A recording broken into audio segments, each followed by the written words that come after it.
From the CyberHub bunker and studio, you're tuning in to the CyberHub Podcast. And now for your host and CISO, James Azar. Good morning, security gang. Happy Tuesday. Welcome to another episode of the CyberHub Podcast. We are in Israel this week. Obviously, I'm broadcasting from my hotel room, pre-recording this morning's show.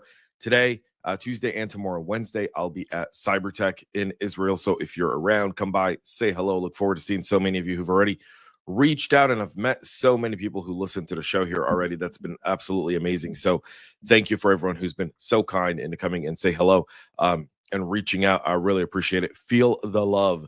Thank you. So it's great to be here. A lot to talk about on this morning's show. Really quickly, though, just to kind of summarize a little bit, I'm gonna have a full summary episode of my week here, right? Like just so that everyone knows. But the amount of cybersecurity talent that exists here. So last night, we're at a cocktail party right before Cyber Week at TLV Partners office. We're on the porch having some great conversations, and the siren goes off because the Houthi Yemenite rebels decided that they were going to fire a ballistic missile into Israel. And we actually watched it being shot off the sky. Like we were on our way to the bomb shelter. All right. So we were being safe. We're on our way to the bomb shelter. I was one of the last people kind of ushering people into the bomb shelter there. A lot of people here from foreign delegations and so forth. And there's a video of it. I'll get the video. I'll share it with all y'all. I just couldn't get it because someone else got it. The video I took just didn't get it because I was ushering people in. And you saw David Sling essentially intercept it midair as we were watching it. It was just the amount of technology that goes into doing something like that is unbelievable. And what a resilient population. Just gotta say that. Just unbelievable. Just we were in the bomb shelter for 5 minutes and everyone's back at the cocktail parties, like drinking, having a good time. I don't know. I've been in a lot of over 100 countries that I've traveled to in the world. Never have I seen that before. All right. So having said that, coffee cup cheers to all y'all this morning. I hope you're enjoying your favorite beverage as you watch this morning's show. I'm going to go get myself a double espresso after recording this one because there's a coffee shop like a few blocks away, and I'm going to do just that. So in spirit, while y'all drink and watch this, I'll have a coffee cup as well. So let's get into some of the cybersecurity news this morning. We've got the FCC announcing that it's conducting an investigation into whether some Chinese telecom providers whose devices and services are believed to pose a risk to national security are still doing business in the U.S. So this is companies like Huawei, ZTE, Hikvision, Hytera, Pacifica Networks, Dahua, China Mobile, China Telecom, and China Unicom have all been added to the covered list after it was determined that some of their offerings pose an unacceptable risk to the United States national security. Government funding for their products and services have been cut off.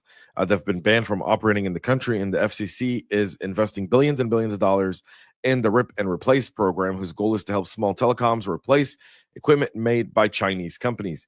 FCC Chairman Brandon Carr announced last week that the agency is conducting a sweeping investigation into whether some or all of these companies are still operating in the U.S. Part of the probe is the FCC is going to gather detailed information on the companies that are on the covered list, as well as other entities that may be facilitating operations in the U.S. So the FCC says that they're going to be working with the Council of National Security, something we talked about here on the show, in coordination with some partners in the federal government to identify, scope those activities, close any loopholes that have been permitted, any untrustworthy or foreign adversary state-backed actors to skirt any of the rules there. So the FCC taking that really seriously, and they should, because a China-linked advanced threat group named Weaver Ant has spent more than 4 years in the network of some telecom providers in Asia, hiding traffic and infrastructure with the help of a compromised Zixel CPE router. Researchers investigating the intrusion found multiple variants of China Chopper backdoor and a previously undocumented custom web shell called in-memory, and that executes payloads in the host's memory.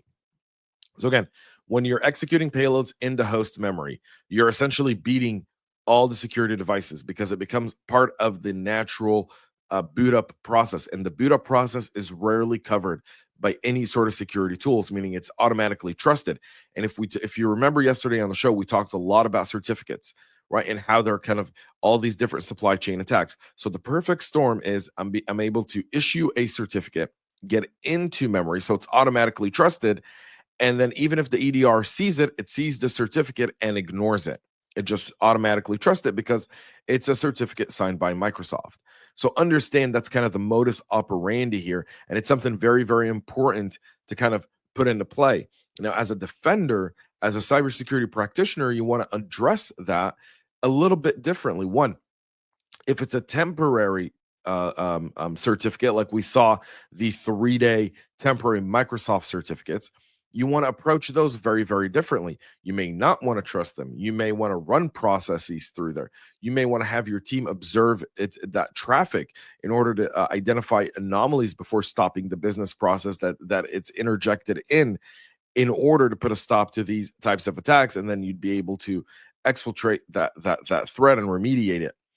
Weaver Ant is leveraging operational relay box network made primarily by Zixel CPE routers to proxy traffic and also conceal infrastructure. They establish a foothold on the network. They use AES encrypted variant of the China Chopper web shell, which does allow for remote control of the service, and it does bypass firewall restrictions.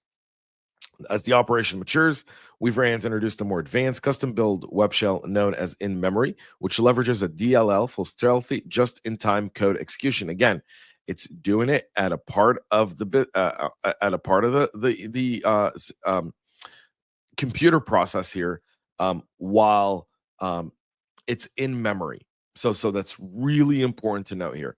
The data methods used in the attacks were also selected to raise some alarm as possible, including some passive network traffic capturing via port mirroring, which we would never think to look at. When you see port mirroring, we never think to look at it. They know that. These threat actors obviously understand that. These nation states understand it, and so they use it. And they use all these different techniques that we inherently trust. And it goes back to never trusting any technique you use, but rather questioning everything you see. And now with agentic AI, you're able to do that at a greater scale without the human cost of burnout. So that's the other aspect to that as well here from the Chinese. Obviously, there's a whole web shell tunneling here that you can see, and we'll have this available on our website at cyberhubpodcast.com. Post the podcast here. You'll see this published there, and you can see all of these links as well. 23andme has now filed for Chapter 11 bankruptcy and plans to sell its assets following years of financial struggling. Just a month and a half ago, we talked about 23andme and how the cyber attack there was essentially the straw that broke the camel's back. The company was already struggling financially. The company already had huge issues with their investors. And in a Sunday press release, it said it will not change how it stores, manages, or protects customer data. 23andme has been doing DNA testing since at least November of 2007. So it's kind of an end of an era there. They people send saliva sample and receive a report about their ancestry and genetic predispositions. Since then, they've sold around 15 million DNA kits.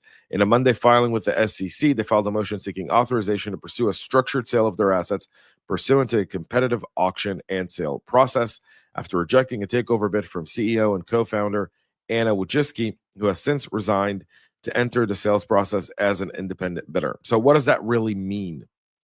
So a few things. This 23andme issue has greater implications. Yes, a cybersecurity breach here did play a big part in a company failing, and we've talked about their layoffs. Since that breach, there's a whole episode around it. I'll tag it here at the end of this YouTube video. I'll find it, and I'll also post it in the show notes so you can go back and listen to it. But they really did lay off a whole lot of people. They've had to change directions because they didn't have enough cyber insurance. The breach cost them a whole lot more than what they expected it to be, and they lost customer trust. And they were in a business where customers' trust really, really mattered. So when they lost customer trust, that was the end of it. So the Office of the California Attorney General also reacted to the news and issued a consumer alert advising 23andme customers to ask the company to delete their data, destroy their test samples, and revoke permissions for their data to be used in research. The alert also provides detailed steps on how to file these requests, including logging into the account, going into settings, clicking on view next to 23andme data. There, you'll have an option to download your data first, and then you would scroll to delete data and click permanently delete data. Next, you must click the link in the confirmation email that you received from 23andme, and they'll delete your data. The UK and GDPR are also urging their folks to do the same exact thing. Chances are 23andme is now in liquidation. Someone will buy it and then respin it up, right? Just without all the fat is likely what will happen there. Ukraine's national railway operator has been hit by a massive cyber attack that didn't disrupt necessarily the operation of the train, but did disrupt online services for buying tickets through their mobile app and website, causing people to have to go through an actual line and then get handwritten tickets in order to board the trains. That caused delays and inconvenience across the country. There's a technical glitch there. Despite difficulties with the online ticket selling platform, they've noted that their traveling operations were impacted by the cyber attack. Again, OT/IT, very, very similar, but this is part of that game right there. And so you see that impact. Good business continuity, went right to paper, kept the trains running. Yes, it took longer to get people to buy tickets. It wasn't a very good customer experience. However, the railway continues to operate at a time when the country desperately needs to continue moving people from different parts of the Ukraine. And a lot of times they can't do it by flight, simply because of the threat of the Russian drones coming in there. Thai officers at the border with Myanmar were able to actually confiscate 38 different Starlink satellite internet transmitters that were intended to be used in scam compounds in Myanmar. So Thailand and China and a whole bunch of countries in Asia are dealing with a massive human trafficking cyber crime problem that's existing in the country of Myanmar, formerly known as Burma. So what's happening there is these criminal gangs are getting people to actually come into the country to work. Sorry, my travel light just went off here. So if I'm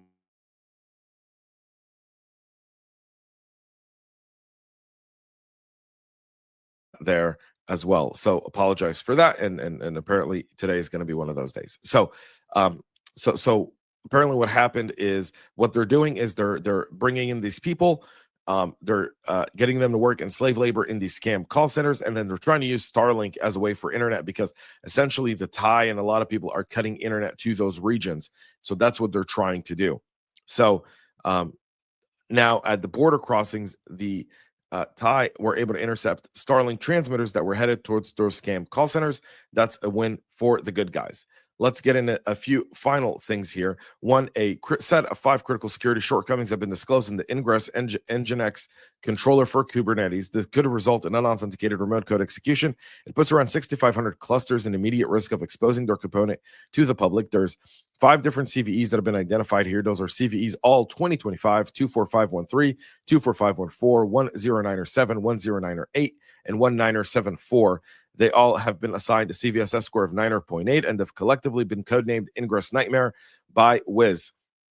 It's worth noting that the shortcomings don't impact the Nginx Ingress controller, which is another Ingress controller implementation for Nginx and Nginx Plus. Exploitation of these vulnerabilities leads to unauthorized access to all secrets stored in the namespaces within the Kubernetes clusters by attackers, which could result in a cluster takeover. So the shortcomings are here, and you can see those. And again, they'll be available on our website at cyberhubpodcast.com. The attack chain essentially involves injecting a malicious configuration and utilizing to read sensitive files and run arbitrary code. This could subsequently permit an attacker to abuse a strong service account in order to read some Kubernetes secrets and ultimately take over the cluster. The vulnerabilities have been addressed in the Ingress Nginx controller versions 1.12.1, 1.11.5, and 1.10.7. So you want to make sure you get those updated. A new multi-platform ransomware as a service operation called Van Helsing is emerging. It's targeting Windows, Linux, BSD, ARM, and ESXi systems. It was promoted in an underground cybercrime platform on March 7th. It's offering experienced affiliates a free pass to join while mandating a deposit from $5,000 from less experienced threat actors. Checkpoint analysts report that Van Helsing is a Russian cybercrime project that forbids targeting systems in existing or former CIS countries. Those are former USSR countries. Affiliates are allowed to keep 80% of the ransom payments, while the operators take a 20% cut. The payments are handled via an automated escrow system that employs 2 blockchain confirmations for security. So A new malware is making its way through, targeting all of us. The Van Helsing ransomware is written in C++, and evidence suggests it was deployed in the wild for the first time just last week. Van Helsing uses the CHA-20 algorithm for file encryption, generating a 32-byte symmetric key and a 12-byte nuisance